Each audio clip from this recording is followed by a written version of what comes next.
नमस्कार मित्रांनो, स्वागत आहे तुमचं आपल्या यूट्यूब चॅनलवर। आज आपण घेऊन आलो आहोत एक मोठी आणि थेट खिशाशी संबंधित बातमी। सरकारी कर्मचाऱ्यांसाठी जबरदस्त खुशखबर। पगारात होणार तब्बल 61,794 रुपयापर्यंत वाढ। हो, बरोबर ऐकलं, एवढी मोठी वाढ लवकरच होऊ शकते। यामागे आहे 8वा वेतन आयोग आणि त्यातील प्रस्तावित सुधारणा। म्हणून व्हिडिओला शेवटपर्यंत नक्की पहा। आणि जर तुम्ही अजूनही आमचे चॅनल सबस्क्राईब केले नसेल तर सबस्क्राईब करा आणि समोरील बेल आयकॉनवर क्लिक करायला विसरू नका, जेणेकरून सरकारी योजना, पगार अपडेट्स आणि महत्त्वाच्या बातम्या तुम्हाला वेळेत मिळत राहतील। सरकारी कर्मचाऱ्यांसाठी एक मोठा दिलासा देणारी बातमी समोर येत आहे। 8व्या वेतन आयोगाच्या अंमलबजावणीची शक्यता प्रबळ झाली आहे। यामुळे केंद्र सरकारचे सुमारे 1 कोटी कर्मचारी आणि पेन्शनधारकांना थेट लाभ भरणार आहे। सध्या काय चालू आहे? 2025च्या सुरुवातीला सरकारने आयोग स्थापन करण्याची घोषणा केली होती।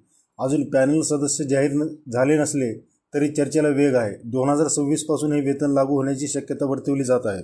पगारात होणारी वाढ किती असेल मित्रांनो? सध्याचं मूळ वेतन हे लेवल 1 18,000 आहे। महागाई भत्ता धरून मिळणारी रक्कम आहे 27,900। नवीन फिटमेट फॅक्टरनुसार वेतन होऊ शकते। जर फिटमेट फॅक्टर 1.92 झाला तर 53,568। फिटमेट फॅक्टर जर 2.57 झाला तर 71,703 आणि फिटमेट फॅक्टर जर 2.86 झाला तर 79,794। म्हणजे एका झटक्यात पगारात तब्बल 61,794 रुपयाची वाढ होऊ शकते।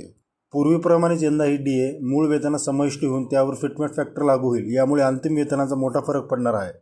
कर्मचारी वर्गामध्ये प्रचंड उत्सुकता आहे। 2025 मध्ये आयोग कार्यरत झाल्यास 2026 पासून नवीन वेतन आयोग लागू होण्याची शक्यता आहे।